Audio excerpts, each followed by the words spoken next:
ট্রেনের আগাম টিকিট বিক্রি শুরু, প্রথম দিনে দেয়া হলো 13 জুলাইয়ের।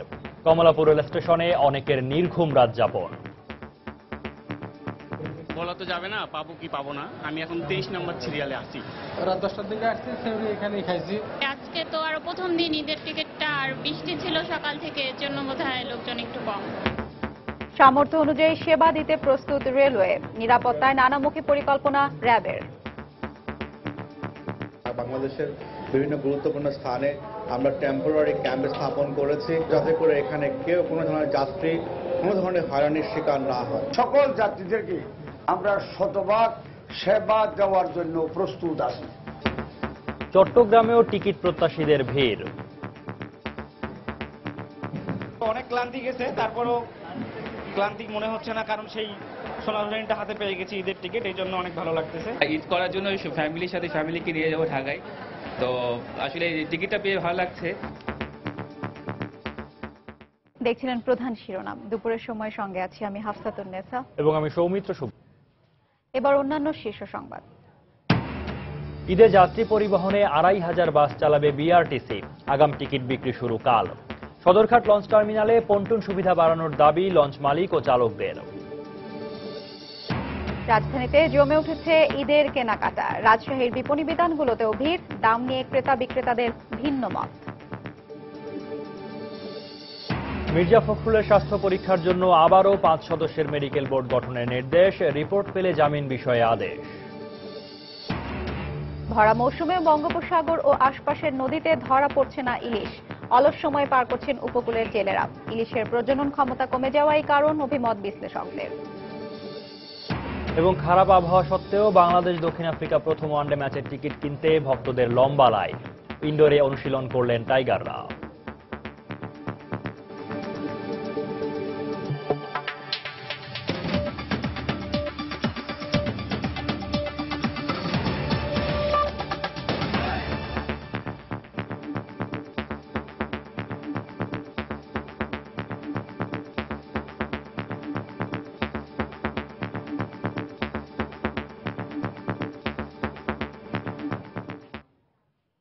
আজ থেকে শুরু হলো ঈদ উল ফিতরকে সামনে রেখে ট্রেনে আগাম টিকিট বিক্রি। প্রথম দিনে দেওয়া হয়েছে 13 জুলাইয়ের টিকিট, তবে অন্যান্য বছরের তুলনায় স্টেশনে টিকিট প্রত্যাশীদের ভিড় কিছুটা কম দেখা গেছে। ঘরমুখো যাত্রীদের সুযোগ সুবিধা ও নিরাপত্তা পরিস্থিতি পর্যালোচনা করতে সকালে কমলাপুর রেল স্টেশন পরিদর্শন করেছেন রেলমন্ত্রী ও র্যাবের মহাপরিচালক সহ রেলের ঊর্ধ্বতন কর্মকর্তারা। প্রতি বছরের মতো এবছরও রাত থেকেই অগ্রিম টিকিটের অপেক্ষায় কাউন্টারের সামনেই রাত পার করেছেন টিকিট প্রত্যাশী অনেকেই। তবে সকালে হয়তোবা কিছুটা হতাশই হয়েছেন তারা, কারণ অন্যান্য বছরের মতো এত লম্বা লাইন ছিল না এবার। দিনের বেলায় আসলে যদি টিকিট না পাই, সিরিয়ালের বেশি পড়ে যায়, এই জন্য রাত 10টার দিকে আসছি, সেগুলো এখানেই খাইছি। হ্যাঁ, প্রতি বছরই এভাবে আসি। আজকে তো মনে হয় কমই, অন্যবার আরো পিছনে থাকি। আজকে তো আরো প্রথম দিন ঈদের টিকিটটা, আর বৃষ্টি ছিল সকাল থেকে, এর জন্য বোধহয় লোকজন একটু কম। পূর্ব নির্ধারিত সময় অনুযায়ী সকাল 9টায় খুলে দেওয়া হয় কাউন্টারগুলো, শুরু হয় টিকিট বিক্রি। মোটামুটি অপেক্ষার ভোগান্তি ছাড়াই টিকিট পেয়েছেন টিকিট প্রত্যাশীরা। সকাল 10টায় রেলমন্ত্রী টিকিট বিক্রির পরিস্থিতি সরেজমিনে দেখতে কমলাপুর রেল স্টেশন পরিদর্শন করেন। জানান, যাত্রীদেরকে শতভাগ সেবা দেওয়ার চেষ্টা করছেন তারা। সময়মতো যাত্রীরা যাতে যেতে পারে। আমরা আমাদের যে ক্যাপাসিটি আছে তা তো সীমিত, এখন সীমিত ক্যাপাসিটি দিয়ে আমরা ম্যাক্সিমাম সেবা দিতে প্রস্তুত আছি। আগের অভিজ্ঞতা থেকে কিছু সংগ্রহ করে আমরা এবছর সাজাতে চাই। আর রেলের মহাপরিচালক জানান, শিডিউল বিপর্যয় ঠেকাতে নেওয়া হয়েছে বিশেষ ব্যবস্থা। ট্রেনটা এখান থেকে যাবে দিনাজপুরে, সেটা যদি লেট থাকে সেটা টার্মিনেট করবে পার্বতীপুরে।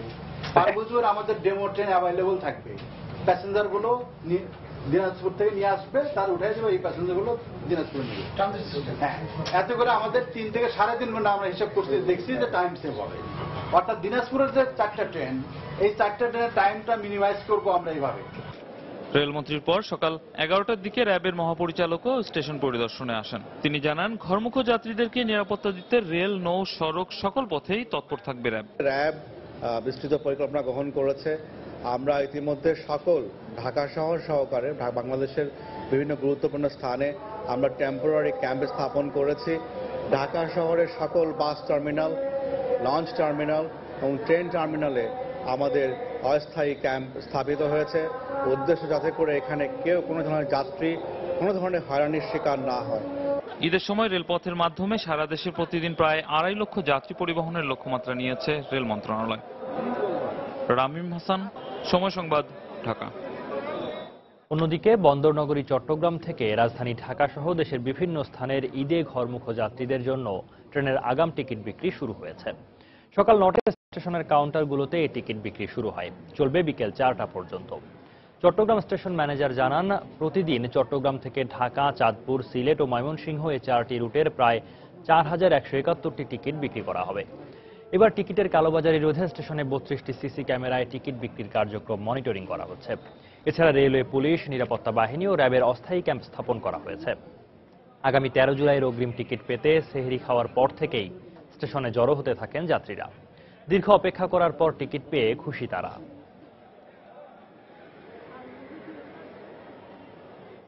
অনেক ক্লান্তি গেছে, তারপরও ক্লান্তি মনে হচ্ছে না, কারণ সেই সোনার হরিণটা হাতে পেয়ে গেছি ঈদের টিকিট, এই জন্য অনেক ভালো লাগতেছে। সেহেরি খেয়ে চলে আসছি ঈদ করার জন্য, ফ্যামিলির সাথে ফ্যামিলিকে নিয়ে যাবো ঢাকায়। তো আসলে টিকিটটা পেয়ে ভালো লাগছে। আজকে হলো 9 তারিখ, আমরা টিকিট দিচ্ছি 13 তারিখের, 10 তারিখ দেব 14 তারিখ, 11 তারিখ দেব 15 তারিখ, 12 তারিখ দিব 16 তারিখ, 13 তারিখ দিব 17 তারিখে। যদি 17 তারিখে তাতে ঈদের চাঁদ দেখা যায় তাহলে তো 17 তারিখ পর্যন্ত শেষ, আর যদি চাঁদ দেখা না যায় 17 তারিখ রাতে আমরা 18 তারিখে টিকিট দেব। এবার ঈদে যাত্রী পরিবহনের জন্য সারা দেশে 2500 ছোট বড় বাস চালাবে বিআরটিসি, আর আগাম টিকিট ছাড়া হবে 10 জুলাই।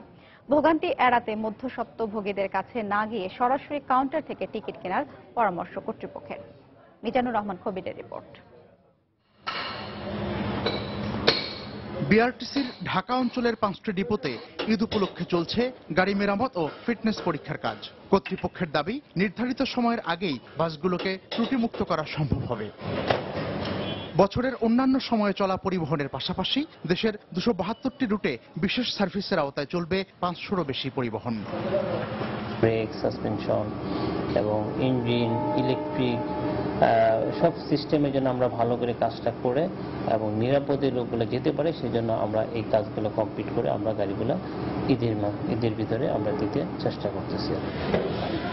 সংশ্লিষ্টরা জানান, মতিঝিল, জোয়ারসাহারা, কল্যাণপুর, মিরপুর ও নারায়ণগঞ্জ ডিপো থেকে ঈদের আগে ও পরে 1 সপ্তাহের জন্য ঈদ সার্ভিস চলবে। টিকিট বিক্রির জন্য কাউন্টারগুলো প্রস্তুত করেছেন তারা। অ্যাডভান্স কেউ কাটতে চায়, সেই অ্যাডভান্সের সিস্টেম আমাদের আছে, চাহিদার উপরে ভিত্তি করে সেই ব্যবস্থা নেওয়া হবে। ঈদ সার্ভিস আমরা রাখছি এবং যে 550 বাস ছিল, এই 550 বাসই আমরা রাখবো।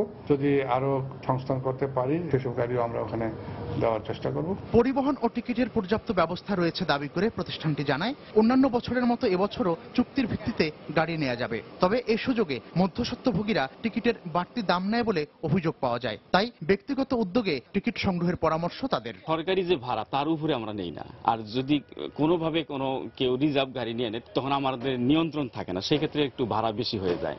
তবে টিকিট কেটে যদি সাধারণ যাত্রীরা যায় তাহলে কম ভাড়ায় যেতে পারবে এবং সাশ্রয়ী মূল্যে যেতে পারবে।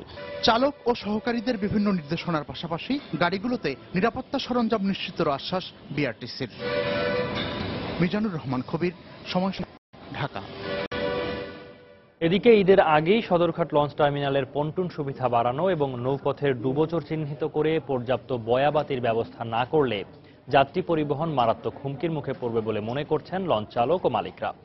আর সমস্যার কথা স্বীকার করে বিআইডব্লিউটিএ বলছে, ঈদের আগেই সাময়িক সমাধান করা হবে। আশরাফুল ইসলামের ছবিতে জাফর সাদিকের রিপোর্ট। 1963 সালে যাত্রী সেবায় তৈরি হয়েছিল সদরঘাট লঞ্চ টার্মিনাল। এরপর পেরিয়ে গেছে 5 দশকেরও বেশি সময়। এখান থেকে 2 শতাধিক ছোট বড় লঞ্চ চলাচল করছে দেশের বিভিন্ন প্রান্তে। তালিকায় যুক্ত হওয়ার অপেক্ষায় আছে আরো বেশ কয়েকটি বড় লঞ্চ। কিন্তু সে তুলনায় টার্মিনালের সুযোগ সুবিধা বাড়েনি খুব বেশি। এ নিয়ে নানা অভিযোগ লঞ্চ মালিক ও চালকদের। পল্টনের যে ব্যবস্থা রয়েছে তার থেকে আমাদের লঞ্চ অনেক বেশি, অনেক কষ্ট হয় লঞ্চ ঘাটে বার্থিং করতে, ঘাটে যাওয়ার জন্য অনেক গতিতে চালানো লাগে, পল্টনও কিছুটা ক্ষতিগ্রস্ত হয়। ঢুকতে এবং বের হতে লক্ষ লক্ষ টাকা ক্ষতি হচ্ছে। আর এত নিম্নমানের পল্টন, এসব জাহাজ ভেড়ার মতো পল্টন এগুলো না। যারা কন্ট্রাক্ট নেয় তারা প্রচুর টাকা মেরে দিচ্ছে। অভিযোগ আছে নৌপথের ডুবোচর ও তীর চিহ্নিতকরণেও নেই পর্যাপ্ত বয়াবাতি। নৌপথ চিহ্নিত করার জন্য যে সমস্ত বয়াবাতির প্রয়োজন ওই রকম পর্যাপ্ত পরিমাণ বয়াবাতি নাই। অনেক ডুবোচর আছে, কয়েকদিন বর্ষা এবং ঝড়ে ডুবোচরগুলি আরো তলিয়ে গেছে, যেগুলির মার্কা এবং নিয়ন বাতি এগুলি অনেকটা নষ্ট হয়ে গেছে। বিএডব্লিউর কাছে অনুরোধ করব যে এই ঈদের আগেই যাতে এই মার্কা এবং নিয়ন বাতি ঠিক রাখে। আর অভিযোগ স্বীকার করে বিআইডব্লিউটিএ বলছে ঈদের আগেই সমস্যার সাময়িক সমাধানে নেওয়া হয়েছে নানা পদক্ষেপ। পাশাপাশি দুটি নতুন ঘাট চালু করা ছাড়াও রয়েছে দীর্ঘমেয়াদী পরিকল্পনা। সদরঘাটের পন্টনগুলো অনেক পুরনো, এগুলোর পাশেও অনেকটা সরু। ঈদের আগে আমি স্পেশাল বাজেট বরাদ্দ করেছি যেন সদরঘাটকে অতিরিক্ত একটা নজর দেওয়া হয়। আমাদের 35টা নতুন পন্টুন এটা আমরা প্রক্রিয়া আছে। সদরঘাটের সঙ্গেই টার্মিনাল কিন্তু আমরা করছি, ইতিমধ্যেই কাজ শুরু হয়েছে। আমি আশা করি এটা ঈদের আগেই আমরা পন্টুনটা প্লেস করে নতুন একটা গ্যাংওয়ে করতে পারবো। তবে ঘাট সুবিধা বৃদ্ধি ও নৌপথের সমস্যা সমাধান করে সুরক্ষিত যাত্রী সেবা নিশ্চিত করতে না পারলে জনপ্রিয় এই নৌযোগাযোগ মাধ্যম অচিরেই আরো বিপদসংকুল হয়ে উঠবে, এমনটাই মনে করছেন লঞ্চ কর্তৃপক্ষ ও সাধারণ যাত্রীরা। জাফর সাদিক, সময় সংবাদ, ঢাকা। দুপুরের সময় আরো থাকছে। ইউরোজোনের কাছে 3 বছরের ঋণ সহায়তা চাইল গ্রিস। আগামী সোমবার পর্যন্ত ব্যাংক বন্ধ রাখার ঘোষণা। ঋণ চুক্তির নতুন পরিকল্পনা উপস্থাপনের প্রতিশ্রুতি।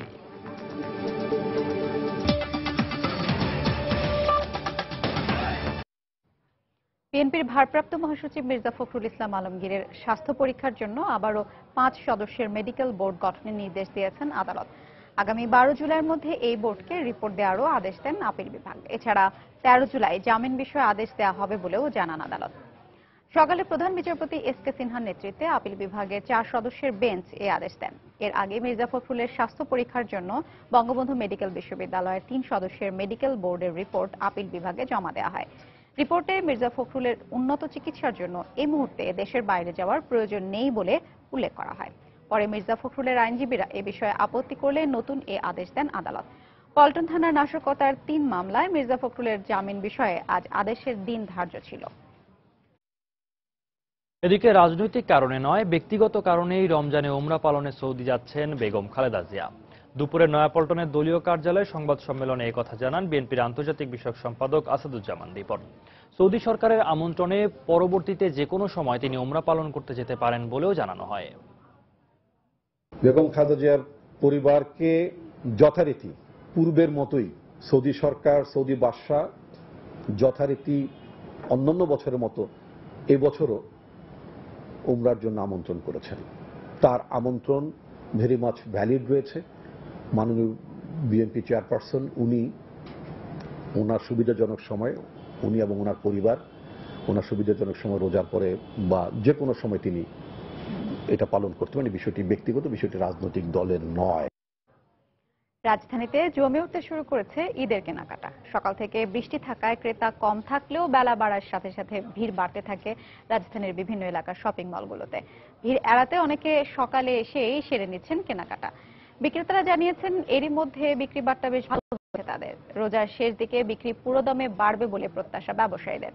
সবচেয়ে বেশি ভিড় দেখা যাচ্ছে পোশাক আর শাড়ির দোকানগুলোতে। তবে রোজার শেষ দিকে জুতা, অলংকার এবং প্রসাধনীর দোকানগুলোতে ক্রেতাদের উপচে পড়া ভিড় থাকবে বলে প্রত্যাশা করছেন বিক্রেতারা।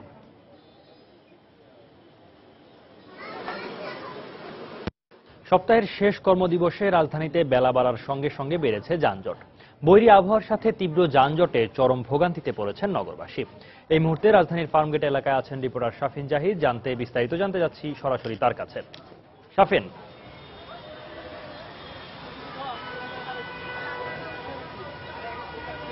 সৌমিত্র, আপনি জানেন যে আজকে সপ্তাহের শেষ দিন। স্বাভাবিকভাবে কিন্তু সপ্তাহের শেষ দিনে একটু রাস্তায় যানজটের দৃশ্য দেখা যায়।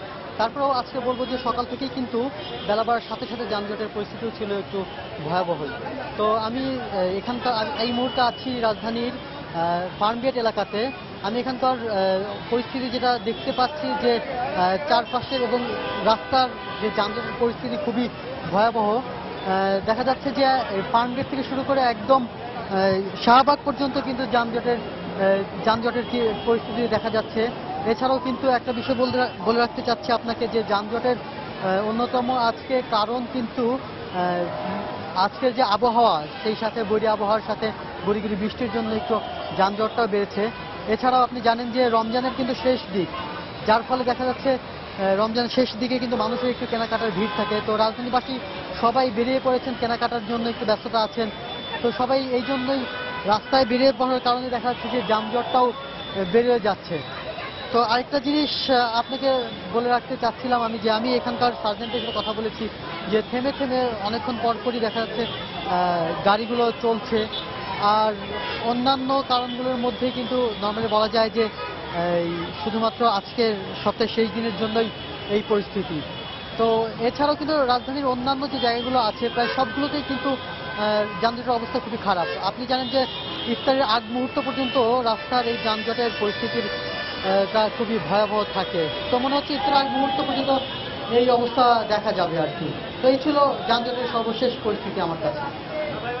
দর্শক, আমরা রাজধানীর ফার্ম গেটে কাজী নজরুল ইসলাম অ্যাভিনিউর এক পাশে দেখছিলাম যানজট থমকে আছে, গাড়ি ঘোড়া থমকে আছে, এবং আরেক পাশে খুব ধীর গতিতে যানবাহন চলাচল করছে, এবং বলছিলেন রিপোর্টার শাফিন জাহিদ। রমজানের মাঝামাঝি সময়ে এসে বেচাকেনা জমে উঠেছে রাজশাহীর বিপণী বিতানগুলোতে। ক্রেতারা মার্কেট ঘুরে ঘুরে কিনছেন পছন্দের পোশাক। তবে দাম নিয়ে ক্রেতাদের কিছুটা অসন্তোষ থাকলেও বিক্রেতারা বলছেন মান ভালো হওয়ায় দাম বেশি। আব্দুল সালামের তোলা ছবিতে জানাচ্ছেন সাইফুর রহমান রকি। ঈদ বলে কথা, তাই নতুন পোশাক চাই। রাজশাহীর মার্কেটগুলোতে সকাল থেকে রাত পর্যন্ত চলছে ক্রেতাদের আনাগোনা। ঈদে পছন্দের পোশাকটি কিনতে কেউ এসেছেন পরিবার পরিজন সহ, আবার কেউ এসেছেন বন্ধু বান্ধবীকে সাথে নিয়ে। এবার নানা ডিজাইনের পোশাক এসেছে বিপণী বিতানগুলোতে। নারীদের আগ্রহের কেন্দ্র রয়েছে শাড়ি ও থ্রি পিস, আর পুরুষের পছন্দ পাঞ্জাবি, জিন্স প্যান্ট ও টি শার্ট। শাড়ি কিনতে এসেছি ঈদের জন্য। শাড়ির নতুনত্ব আসছে, যেগুলো আমরা দেখতেছি, এখনো কেনা হয়নি। ঈদ উপলক্ষে আসলে পাঞ্জাবিটাই বেসিক্যালি কিনা, এরপরও দেখবো প্যান্ট, দেখবো শার্ট, তারপরে স্যান্ডেল, বালুচুরি, তারপরে জলনুপুর, এই ধরনের সুতি আইটেম, হাফ সিল্ক, এগুলোই চাহিদা এবার বেশি। বড়দের হচ্ছে কিরণ মালা যেগুলো, আর বাচ্চাদের হলো কটকটি রানী, এগুলো এবার চলছে। তবে বরাবরের মতো ক্রেতাদের অভিযোগ পোশাকের দাম নিয়ে। ডিজাইন আসছে কিন্তু অনেকটাই কোনোটা পছন্দ হচ্ছে, দামটা একটু বেশি তুলনামাফিক। মান ভালো আছে কিন্তু জিনিসপাতির দাম খুব বেশি। বিক্রেতারা বলছেন মানে ভালো হওয়ায় ঈদে পোশাকের দাম একটু চড়া। অবশ্যই কোয়ালিটি ভালো এবং আমাদের ঢাকা থেকে কিনা বেশি পড়ছে, যার কারণেই বেশি। নেটেরগুলো 5,000 6,000 এগুলোর মধ্যে আছে। একটু গর্জিয়াস ইন্ডিয়ানের মধ্যে যেতে গেলে 8-10,000। আষাঢ়ের টিপটিপ বৃষ্টির কারণে মাঝে মধ্যে বেচাকেনায় কিছুটা ভাটা পড়লেও ঈদের দিন যত ঘনিয়ে আসছে বিপণী বিতানগুলো ততই জমজমাট হয়ে উঠছে। সাইফুর রহমান রকি, সময় সংবাদ, রাজশাহী। দুর্নীতির কারণে বছরে জিডিপি প্রবৃদ্ধি 2 থেকে 3% ক্ষতিগ্রস্ত হয় বলে মন্তব্য করেছেন অর্থমন্ত্রী আবুল মাল আব্দুল মুহিত। সামাজিক ও রাজনৈতিক সমস্যায় ক্ষতি হয় অন্তত প্রবৃদ্ধির 1%। সকালে এনইসি মিলনায়তনে 7ম পঞ্চবার্ষিক পরিকল্পনা নিয়ে উন্নয়ন সহযোগীদের সঙ্গে বৈঠকে তিনি একথা বলেন। 7ম পঞ্চবার্ষিক পরিকল্পনায় কর্মসংস্থান সৃষ্টি ও বিনিয়োগকে অগ্রাধিকার দেওয়া হবে বলে জানান তিনি। which shows that the cost of corruption in terms of growth rate. উন্নয়নের বড় বাধা দুর্নীতি। 2 থেকে 3% প্রবৃদ্ধি কম হয় দুর্নীতির কারণে। রাজনীতি ও সামাজিক সমস্যায় 1% মতো ক্ষতি হয়। তবে আমি বিশ্বাস করি অর্থনৈতিক শক্তি রাজনৈতিক শক্তিকে পরাস্ত করবে। 7ম পঞ্চবার্ষিকীতে 18.7 মিলিয়ন লোকের কর্মসংস্থান পরিকল্পনা আছে। বিনিয়োগও বড় লক্ষ্যমাত্রা ধরা হয়েছে। আশা করছি উন্নয়ন সহযোগিতা অব্যাহত রাখবে।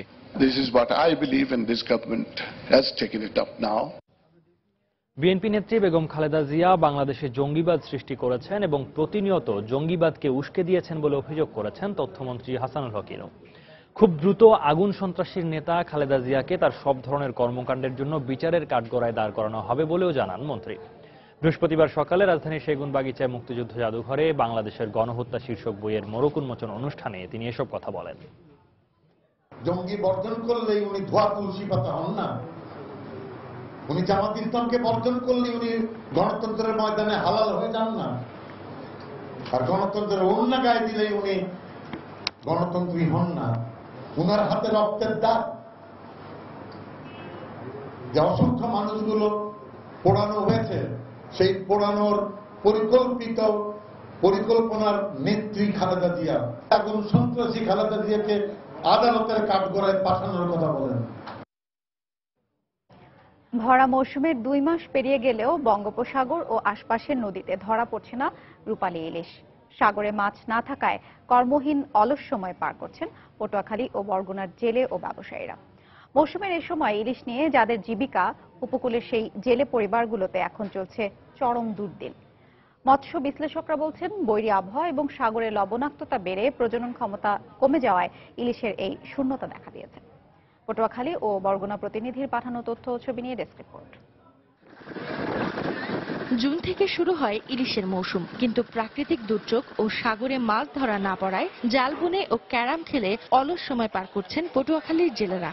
এ অবস্থায় দাদনের টাকা পরিশোধ সহ ঈদ সামনে হওয়ায় চরম হতাশায় দিন কাটাচ্ছেন জেলার প্রায় 50,000 জেলে পরিবার। চাউল নাই, পানি নাই, টাকা, আমরা চলবো কি দিয়া? একদিকে আবহাওয়া খারাপ, দ্বিতীয়ত জলদস্যুদের কারণে আমরা তাণ্ডবের কারণে ফিরে আসতে হয়। তবে শিগগিরই এ সমস্যা কাটিয়ে উঠবে জানিয়ে জেলা মৎস্য কর্মকর্তা বলছেন, বরাদ্দ না থাকায় জেলেদের আর্থিক সহায়তা করা যাচ্ছে না। বৃষ্টিপাত শুরু হয়েছে, সমুদ্রে কিছুদিন আগে একটা নিম্নচাপও গেছে। আমরা আশা করতেছি অচিরেই মাছ নদীতে উঠবে এবং জেলেদের জালে পড়বে।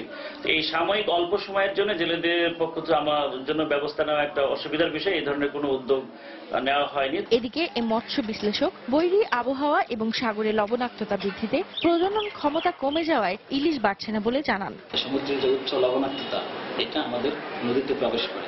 নদীতে প্রবেশ করার কারণে ইলিশ মাছ তার প্রজনন ও ডিম দেওয়ার জন্য যে উপযুক্ত পরিবেশ, অল্প লবণাক্ততা, সেটা পাচ্ছে না। একই চিত্র মৎস্য অবতরণ কেন্দ্র বরগুনার পাথরঘাটায়। দক্ষিণাঞ্চলের অন্যতম এ পাইকারি বাজারে ভোর থেকেই জেলে, পাইকার, আড়তদার ও শ্রমিকদের কর্মব্যস্ততায় মুখরিত থাকলেও সাগরে মাছ না থাকায় বাজারে বিরাজ করছে এখন থমথমে অবস্থা। কর্মহীন অলস সময় পার করছেন এখানকার জেলে ও মাছ ব্যবসায়ীরা। 10-12 দিন ধরে মাছ খুব কমে গেছে। বৃষ্টি হয়েছিল, কিন্তু মাছ নাই, মাছ খুব কম। সামনে কিভাবে আমাদের ইচ্ছা হবে সেই চিন্তা আমরা এখন চিন্তিত আছি। গত মৌসুমের প্রথম 2 মাসে পাথরঘাটা পাইকারি মাছ বাজারে প্রায় 1000 টন মাছ বিক্রি হলেও চলতি মৌসুমে বিক্রি হয়েছে মাত্র 350 টন। সাবিহানিপা, সময় সংবাদ। দেশে অর্থনৈতিক সংস্কারের প্রতিশ্রুতি দিয়ে ইউরোজোনের সহযোগী সংস্থা ইউরোপিয়ান স্ট্যাবিলিটি মেকানিজম ইএসএম এর কাছে 3 বছরের ঋণ সহায়তা চেয়েছে গ্রিস সরকার। একই সঙ্গে আজকের মধ্যে দাতা গোষ্ঠীর সঙ্গে ঋণ চুক্তির নতুন পরিকল্পনা উপস্থাপন করা হবে বলে এক বিবৃতিতে জানান নতুন গ্রিক অর্থমন্ত্রী ইউক্লিড সাকালুটস। গ্রিস সরকার ইউরোজোনের কাছ থেকে নতুন করে ঠিক কত টাকার বেইল আউট প্যাকেজ গ্রহণ করবে সে বিষয়ে নির্দিষ্ট কোনো তথ্য এখনো জানা না গেলেও তার পরিমাণ 5100 কোটি ইউরো হতে পারে বলে বিভিন্ন গণমাধ্যমে উল্লেখ করা হয়। গ্রিসে অর্থনৈতিক স্থিতিশীলতা রক্ষায় এই অর্থ ব্যয়ের পাশাপাশি কর ও অবসর ভাতার ক্ষেত্রে সংস্কার আনার কথা জানিয়েছেন অর্থমন্ত্রী সাকালুটস। এদিকে গ্রিসের ব্যাংকগুলো বন্ধ রাখার সময় আগামী সোমবার পর্যন্ত বাড়ানো হয়েছে। এ সময়ের মধ্যে এটিএম বুথ থেকে দিনে একজন সর্বোচ্চ 60 ইউরো পর্যন্ত তুলতে পারবেন বলে জানায় কর্তৃপক্ষ।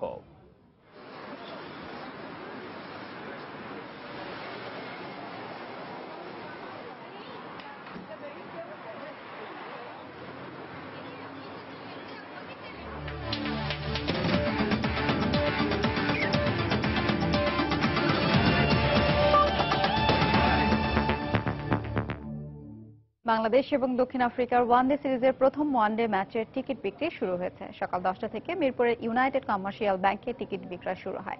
তবে বৈরী আবহাওয়ার কারণে দিনের শুরুতে টিকিট প্রত্যাশীদের সংখ্যা কম থাকলেও বেলা বাড়ার সাথে সাথে লম্বা হতে থাকে লাইন। টি-20 সিরিজে দক্ষিণ আফ্রিকার বিপক্ষে টাইগারদের হতাশাজনক পারফরমেন্সের পরও আশা ছাড়েনি সমর্থকরা। আগামীকাল প্রথম ওয়ানডে ম্যাচকে ঘিরে তাই টাইগার ভক্তদের প্রত্যাশা অনেক। বৈরী আবহাওয়া উপেক্ষা করে ভোর থেকেই রাজধানীর বিভিন্ন এলাকা থেকে বিক্রয় কেন্দ্রের সামনে জড়ো হতে থাকে টিকিট প্রত্যাশীরা। বেলা বাড়ার সাথে বৃষ্টি কমে আসার পর বিক্রয় কেন্দ্রে টিকিট প্রত্যাশীদের ভিড় বাড়তে থাকে। তবে এখন পর্যন্ত কোনো অনিয়ম বা বিশৃঙ্খলার কোনো অভিযোগ পাওয়া যায়নি। আগামীকাল শেরেবাংলা জাতীয় স্টেডিয়ামে বেলা 3টায় স্বাগতিকদের মুখোমুখি হবে সফররত দক্ষিণ আফ্রিকা। সকাল 7টার দিকে আসছি, সে অনেক দূর থেকে, প্রায় মগবাজার থেকে। এখনো লাইনে দাঁড়ায় আছি, টিকিট পাবো কিনা অনিশ্চয়তার মধ্যে আছি। এখন পর্যন্ত লাইনে কোনো সমস্যা হয় নাই, মনে করেন যারা আসছিল তারা আছে, আর কোনো ব্ল্যাক টিকিট বা এমন কিছুর ব্যবস্থা হয় নাই। এমনিতে অবস্থা সুশৃঙ্খল অবস্থা, আর মানুষও খুব কম আসছে। আর যদি 2টা করে টিকিট দিত তাহলে ভালো হতো, কিন্তু দিচ্ছে 1টা করে। অন্যদিন আসলে স্থায়িত্ব অনেক ধাক্কা ধাক্কি কষ্ট করতে হয়, আজকে সেই কষ্টটা খুব কম। তাহলে আমরা সবাই টিকিট পাবো ইনশাল্লাহ। কালকে বাংলাদেশের খেলা দেখবো, বাংলাদেশ জিতবে। প্রোটিয়াদের বিপক্ষে টি-20-র ব্যর্থতা পেছনে ফেলে ওয়ানডে সিরিজে ঘুরে দাঁড়াতে মরিয়া স্বাগতিক বাংলাদেশ। সে লক্ষ্যে আজ শেষবারের মতো মিরপুরের ইনডোর স্টেডিয়ামে নিজেদের ঝালিয়ে নিলেন টাইগাররা। বৈরী আবহাওয়ার কারণে একাডেমিক মাঠ ও মূল স্টেডিয়ামে অনুশীলনের সুযোগ না থাকায় ইনডোর স্টেডিয়ামে শেষবারের মতো নিজেদের প্রস্তুত করেছেন টাইগাররা। পূর্ব নির্ধারিত এই অনুশীলনে বেশ মনোযোগী ছিলেন মাশরাফি মুশফিকরা। ইনডোরের স্বল্প পরিসরে ফিল্ডিং অনুশীলনের সুযোগ না থাকলেও নেটে দীর্ঘ সময় কাটাচ্ছেন সাকিব তামিমরা। আর প্রোটিয়াদের পেস আগ্রাসন সামলাতে বোলিং মেশিনেরও সাহায্য নিচ্ছে স্বাগতিক ব্যাটসম্যানরা।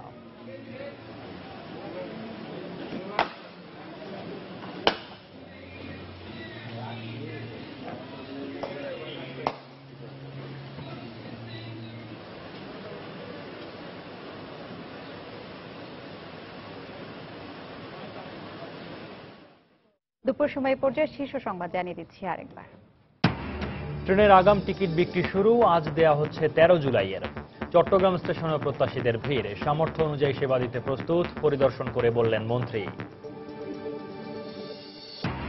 ঈদে যাত্রী পরিবহনে 2500 বাস চালাবে বিআরটিসি। আগাম টিকিট বিক্রি শুরু কাল। সদরঘাট লঞ্চ টার্মিনালে পন্টন সুবিধা বাড়ানোর দাবি লঞ্চ মালিক ও চালকদের। মির্জা ফখরুলের স্বাস্থ্য পরীক্ষার জন্য আবারও 5 সদস্যের মেডিকেল বোর্ড গঠনের নির্দেশ, রিপোর্ট পেলে জামিন বিষয়ে আদেশ। ভরা মৌসুমেও বঙ্গোপসাগর ও আশপাশের নদীতে ধরা পড়ছে না ইলিশ। অলস সময় পার করছেন উপকূলের জেলেরা। ইলিশের প্রজনন ক্ষমতা কমে যাওয়ার কারণ অভিমত বিশ্লেষকদের। এবং খারাপ আবহাওয়া সত্ত্বেও বাংলাদেশ দক্ষিণ আফ্রিকা প্রথম ওয়ানডে ম্যাচের টিকিট কিনতে ভক্তদের ভিড়। ইনডোরে অনুশীলন করলেন টাইগাররা।